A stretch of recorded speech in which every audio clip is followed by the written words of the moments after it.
It was a cold November night when I turned off the highway to refuel. The road had been a barren stretch for hours, and my gas gauge was dangerously low. It was around 1:30 in the morning, and the isolation of the area only added to the exhaustion that clung to me like a heavy blanket.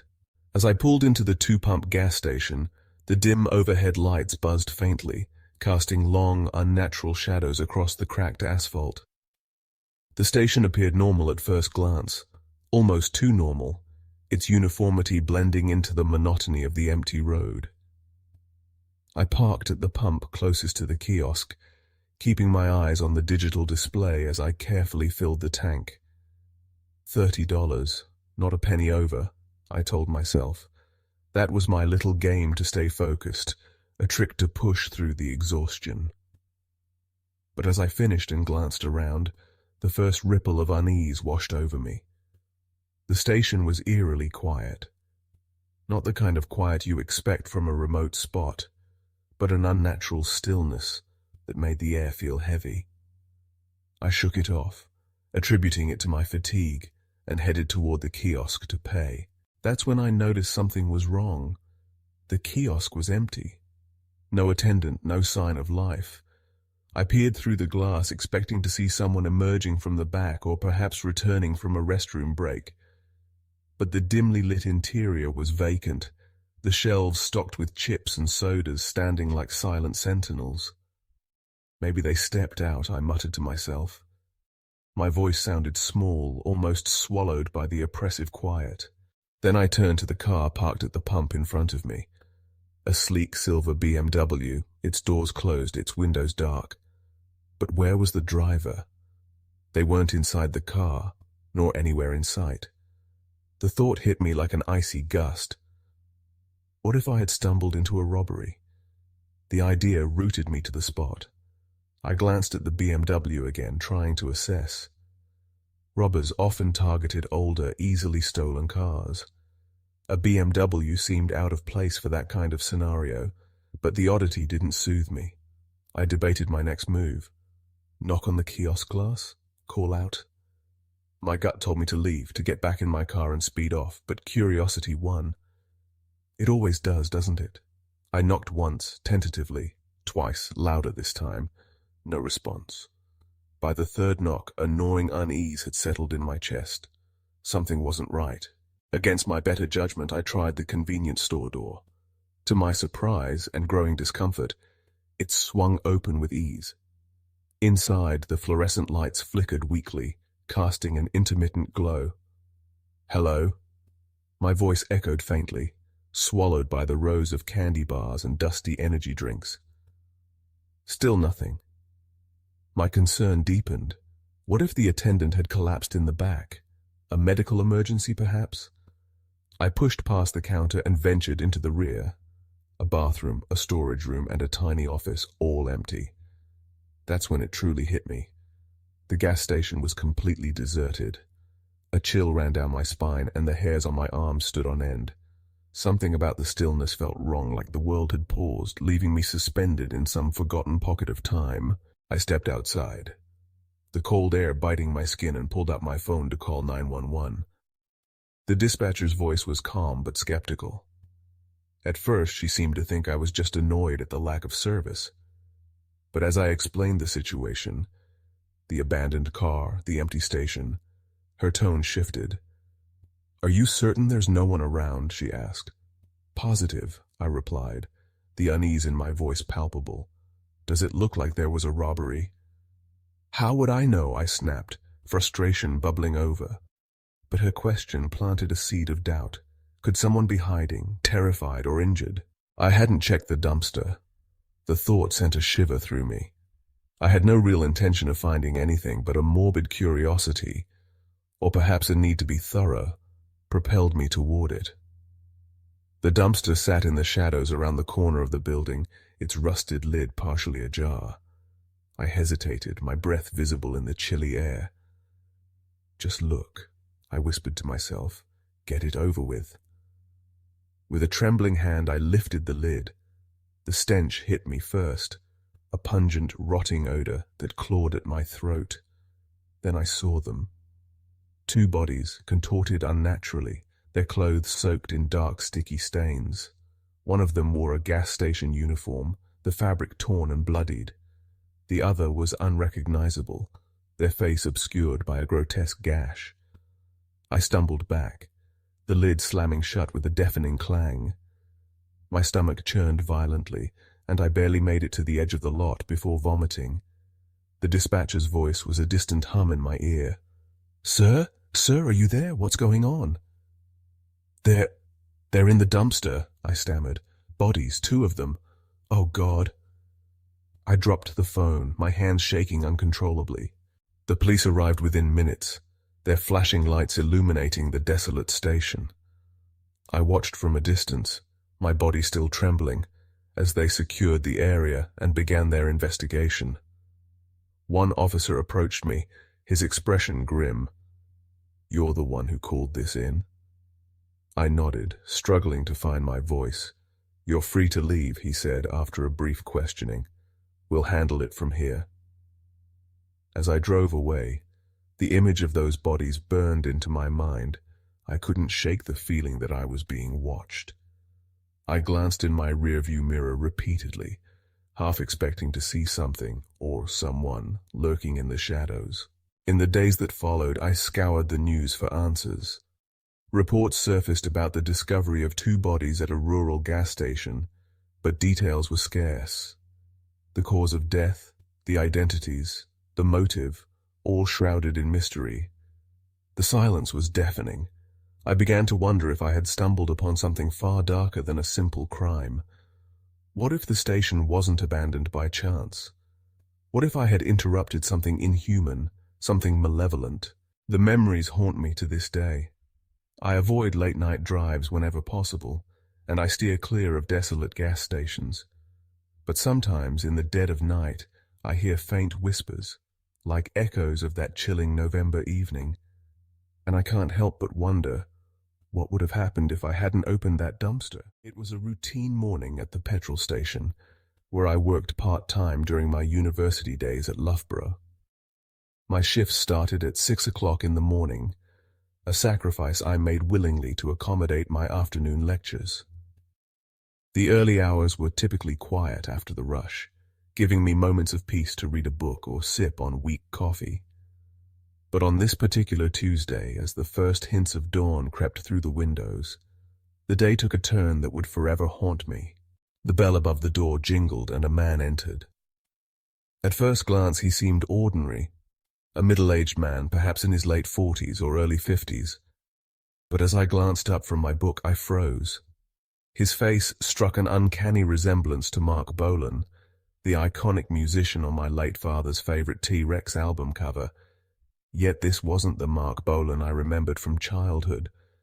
No, this was a twisted reflection, his dark, curly hair wild and unkempt, his eyes sunken, rimmed with shadows that seemed to stretch into eternity.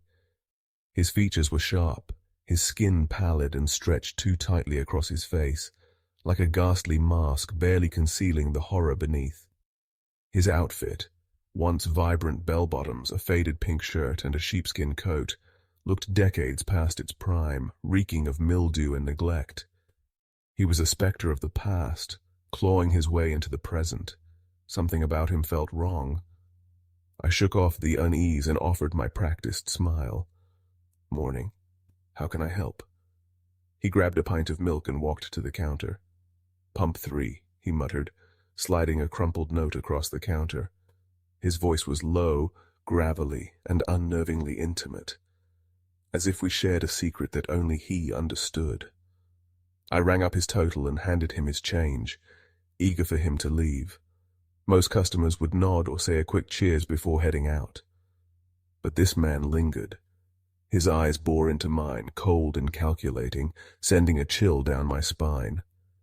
"You're a very pretty young lady," he said, his voice syrupy and slow, drawing out the words in a way that made my skin crawl. I stiffened, forcing a polite smile. "Thank you," I said, retreating a step to feign busywork. Normally this tactic worked. Most men would take the hint and leave, but not him. "Where are you going?" he asked, a slight edge to his tone. I hesitated. Just some stockroom work, I replied, trying to sound casual. Don't walk away from me when I'm talking to you, he snapped. The sudden aggression in his voice turned my blood cold. I plastered on another strained smile. I'm on the clock. Lots to do, I said, hoping he'd let it go. But he leaned closer. I could smell the stale stench of his breath. Well, I'm a customer, and I don't often get the chance to talk to someone as pretty as you. So I'm making the most of it. My stomach churned. His words were laced with something sinister, something far more dangerous than harmless flirting. Still, I kept my tone calm. I appreciate that, but I really need to get back to work. He chuckled, low and guttural. Your boss won't mind. I'll deal with him if he complains. I took another step back, putting the counter between us like a shield. But his words kept coming, each one more grotesque than the last. I wish I was as pretty as you, he said, his voice dripping with mock sincerity. If I were, I'd spend all day naked, staring at myself in the mirror. A wave of nausea hit me. My mouth went dry, and I struggled to find a response. Sir, I need to ask you to leave, I said firmly, my hands trembling as I gripped the counter. His laugh was sharp, cruel. Don't you like being pretty? He asked, tilting his head in a mockery of innocence. When I didn't answer, he leaned closer, his expression darkening. You know, if you don't like it, I can fix that for you. I froze. The threat hung in the air like poison, each word sinking into my skin. I reached for my phone, my fingers fumbling as I dialed the police. The man's demeanor shifted in an instant. His smile twisted into a snarl, and his voice dropped to a menacing growl. Go ahead, call them, he said, but by the time they get here, you'll be unrecognizable. My breath hitched as he described in horrifying detail what he would do to me. He talked about smashing my face in, cutting it off, wearing it like a mask. Each word was a dagger, and I struggled to stay composed as I relayed the situation to the operator. Police are on their way, the operator said, her voice a lifeline in the storm of his threats. I snapped. The fear, the anger, the revulsion, it all spilled out. The police are coming, I screamed at him. Get out now. For a moment he stood there, glaring at me with eyes that burned with malice. Then slowly he backed away, muttering under his breath about how he'd return to teach me a lesson. The bell above the door jingled as he left, but his presence lingered like a shadow. The police arrived minutes later. I showed them the CCTV footage, my hands still trembling. One of the officers recognized him immediately. Charles, he said grimly, or Chaz. Sometimes he calls himself Alexei Bowie. The officer explained that Chaz was notorious for harassing women, particularly those working alone. He was already under investigation and likely weeks away from being arrested. Hearing that brought some relief, but the encounter haunted me. For days I jumped at every sound, half expecting to see his gaunt face leering at me through the window. Even now, years later, I still see him in my nightmares, his twisted smile etched into my memory. Chaz may have been arrested. He may even be rotting in prison. But I can never forget the way he looked at me, the way his words dripped with malice. He was more than a man. He was a predator, a monster. And he left a scar on my soul that will never fully heal. I used to work nights at a gas station called North Star Mart, nestled on a lonely stretch of road near Foster in rural Virginia. It wasn't much. A couple of pumps, a small convenience store, and a dimly lit parking lot surrounded by dense woods that seemed to stretch endlessly into the darkness. My shift started at 10 p.m., and I'd work through the night until my boss, Judd, came to relieve me at 6 a.m. Judd was a mountain of a man, the kind you'd expect to see chopping logs in a snowstorm without a jacket. He lived right next door in a sprawling old house that he claimed to have built with his own hands. I doubted it. The place looked too intricate for one man's labor. Still, Judd was too good a boss for me to question it. Judd had one golden rule. If someone shows up acting weird, Call me immediately. No exceptions, he'd emphasize. Doesn't matter if it's 2 a.m. or you think you can handle it. Call me. For months, I never had to test that rule. My shifts were quiet, almost monotonous. The occasional trucker or late-night traveler would stop by for gas or snacks, and the rest of the time, I'd watch movies on my iPod or doze off at the counter. Judd didn't load me up with tasks, and for the most part, I thought I'd lucked into the easiest job in the world. But one night changed everything, and I've never been the same since. It was a Tuesday night, unusually quiet even by North Star standards. I was in the back office, half watching The Dark Knight Rises on my iPod while keeping an eye on the security monitors.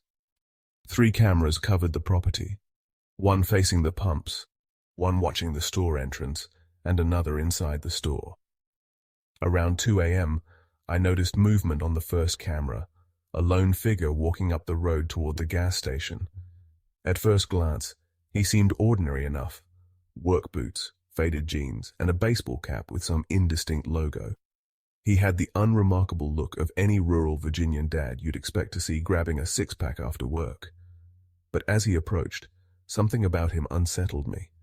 He wasn't in a rush, nor did he seem distracted. Instead, he moved with an eerie deliberation, as if every step was calculated.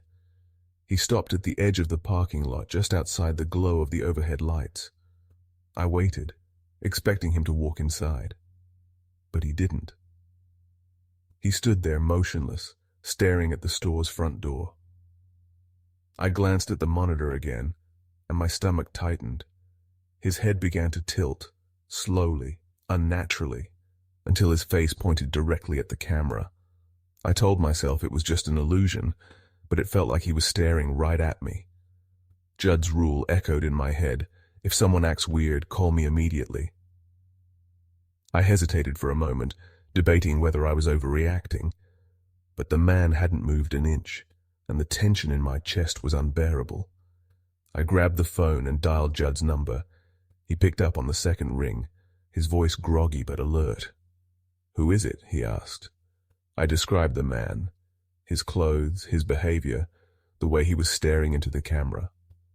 The line went silent for a moment, and then I heard a sharp click as Judd slammed the phone down. I glanced back at the monitor. The man was gone. My heart raced as I checked the other cameras. He wasn't at the pumps, and he hadn't entered the store. I scanned the parking lot, but there was no sign of him. It was as if he'd vanished into thin air. Minutes later, headlights cut through the darkness, and I saw Judd running toward the store. He was barefoot, dressed in nothing but boxers and a tank top, and he carried a shotgun in his hands. "Where is he?" Judd barked as he burst through the door. I stammered, trying to explain that the man had disappeared. Judd pushed past me into the office, his eyes locked on the security monitors. He rewound the footage, his hands trembling slightly as he watched the man's face appear on the screen. When the video reached the moment where the man turned his head toward the camera, Judd's expression changed. His face went pale and his jaw clenched tightly. I'd never seen fear on a man like Judd before, and it sent a chill down my spine. Without a word, Judd turned off the monitor and grabbed the phone. He called the police, his voice steady but tense. "This is Judd Harris at North Star Mart. We've got a situation," he said before rattling off our address. When he hung up, he looked at me and said, "Go home now." The next morning, Judd called me. He thanked me for my work and said he'd understand if I didn't want to come back. I asked him about the man, who he was, why Judd had been so afraid of him, but Judd refused to answer. "All I'll say is this," Judd said after a long pause. "Some people, they're not people at all." I quit that day. Years later, curiosity got the better of me. I started digging into the history of Foster and the area surrounding the gas station. What I found still haunts me. The land where the gas station now stands was once the site of a small village that burned to the ground in the late 1800s. The fire was rumored to have been started by a man accused of witchcraft, a drifter who wandered into town one night and was chased away by the townsfolk. They said he cursed the village as he fled, and weeks later the fire consumed everything. Survivors spoke of a man with glowing eyes who watched from the woods as their homes burned. Some claimed he wasn't a man at all, but a demon. Since then, there had been sporadic reports of sightings. A figure matching the drifter's description appearing on desolate roads, always staring, always silent. Even now, I can't shake the feeling that the man I saw that night was connected to those stories. I've moved far away from Foster, but sometimes late at night I dream of that figure staring into the camera, his head tilting unnaturally as if he knows I'm watching. I'll never forget the look on Judd's face when he saw that footage, the terror of a man who had built his life on that land, only to be reminded of its dark past. I haven't been back to Foster since, and I don't think I ever will. But sometimes, when I'm driving late at night and pass a gas station bathed in eerie fluorescent light, I catch myself looking into the shadows, wondering if he's still out there, watching.